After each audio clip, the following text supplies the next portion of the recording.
അധ്യക്ഷൻ, അതുപോലെ തന്നെ മുംബൈ കേരള മുസ്ലിം ജമാഅത്ത് കമ്മിറ്റിയുടെ അഭിവന്ദനായ പ്രസിഡന്റ് ശ്രീ മാണിക്കോത്ത് മുഹമ്മദ് ഹാജി അവർ, അതുപോലെ തന്നെ മുംബൈ കേരള മുസ്ലിം ജമാഅത്ത് ജനറൽ സെക്രട്ടറിയും ഞങ്ങളുടെ പ്രിയങ്കരനുമായ ശ്രീ MMK ഉറുമി അവർ, മറ്റു വേദിയിലിരിക്കുന്ന KMCCയുടെ വിശിഷ്ട നേതാക്കളെ, KMCയുടെ പ്രവർത്തകരെ, അസ്സലാമു അലൈക്കും. ആദ്യമായി ഇത്തരം ഒരു സംഘടനയുടെ ഒരു പരിപാടിയിൽ പങ്കെടുക്കാൻ അവസരം നൽകിയ മഞ്ചേശ്വര മണ്ഡലം KMCC കമ്മിറ്റിക്ക് ഞാൻ എൻ്റെ കൃതജ്ഞത അറിയിക്കുകയാണ്.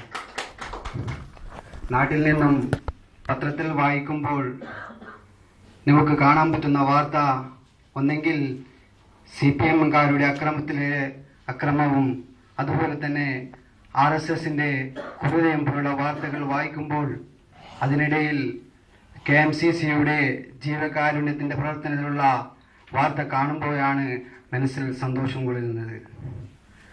ഇന്ന് നമുക്കിടയിൽ ഒട്ടേറെ സംഘടനയാണുള്ളത്. വ്യത്യസ്തമായ ആശയങ്ങളും വ്യത്യസ്തമായ നിലപാടുമുള്ള ഒട്ടേറെ സംഘടനകൾ നമുക്കിടയിലുണ്ട്. പല സംഘടനകളും അതിൻ്റെ അർത്ഥം തന്നെ ചില സംഘടനകൾ വർഗീയപരമായി നീങ്ങുന്നു, ചില സംഘടനകൾ ഭീകരപരമായി നീങ്ങുന്നു. ഇങ്ങനെയെല്ലാം വ്യത്യസ്തമായ സംഘടനക്കിടയിൽ കേവലം ജാതിഭേദമന്യേ വെറും മനുഷ്യൻ എന്ന പരിഗണന നൽകിക്കൊണ്ട് KMCC നടത്തുന്ന ജീവകാരുണ്യ പ്രവർത്തനങ്ങളെ ഞാൻ അനുമോദിക്കുന്നു, അഭിവാദ്യം ചെയ്യുകയാണ്. കേരള രാഷ്ട്രീയത്തെക്കുറിച്ച് അല്പം പറയുകയാണെങ്കിൽ, കേരള സർക്കാരിന്റെ തെറ്റായ നയം കൊണ്ട് കേരള ജനത ഇന്ന് ബുദ്ധിമുട്ട് നേരിടുകയാണ്. ഏത് മേഖല എടുത്തു നോക്കിയാലും, കാർഷിക മേഖല എടുത്തു നോക്കിയാലും, വ്യാവസായിക മേഖല എടുത്തു നോക്കിയാലും, IT മേഖല എടുത്തു നോക്കിയാൽ, ഏത് മേഖല എടുത്തു നോക്കിയാലും താഴ്ചയിൽ നിന്ന് താഴ്ചയിലേക്ക് നയിച്ചുകൊണ്ടിരിക്കുന്ന ഒരു സ്ഥിതിവിശേഷമാണ് നാം ഇന്ന് കേരളത്തിൽ കാണുന്നത്. ഈയിടെ IT രംഗത്ത് ഏറ്റവും കുതിപ്പുണ്ടാകുന്ന ഒരു കരാറായിരുന്നു സ്മാർട്ട് സിറ്റി കരാർ. ഓൾറെഡി അതായത് എറണാകുളത്ത് ഉള്ള ഏറ്റവും വലിയ ഇൻഫോ പാർക്ക്, UDF സർക്കാർ കൊണ്ടുവന്ന ഇൻഫോ പാർക്കിൽ എത്രയോ യുവാക്കളാണ് അവിടെ ജോലി ചെയ്തു പോകുന്നത്.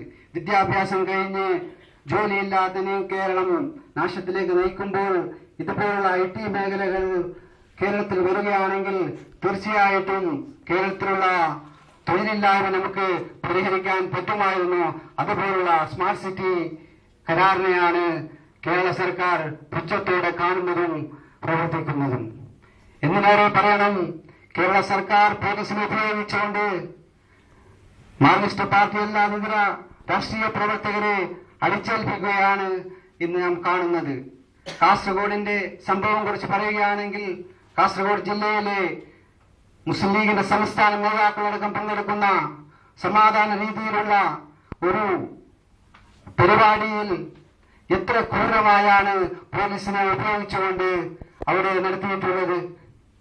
അതുപോലെ തന്നെ മാർക്സിസ്റ്റ് പാർട്ടി ചെയ്യാൻ പറ്റുന്നത് IAS പഠിച്ചു വരുന്ന ഉദ്യോഗസ്ഥന്മാരെ എളുപ്പത്തിൽ അവരെ സ്വാധീനിക്കാൻ പറ്റാത്തത് കൊണ്ട് കുറച്ച് എക്സ്പീരിയൻസ് ഉള്ള പോലീസ് ഉദ്യോഗസ്ഥരെ IPS കൊടുത്തുകൊണ്ട് അവരെ SP എന്ന സ്ഥലത്ത് എത്തിക്കൊണ്ടാണ് അവരുടെ വ്യവസായം ഇവിടെ നടക്കുന്നത്. ഇത്തരത്തിലുള്ള വെറും താഴ്ചയിലേക്ക് നയിച്ചുകൊണ്ടിരിക്കുന്ന കേരള സർക്കാരിന്റെ നയമാണ് നാം ഇന്ന് കാണുന്നത്.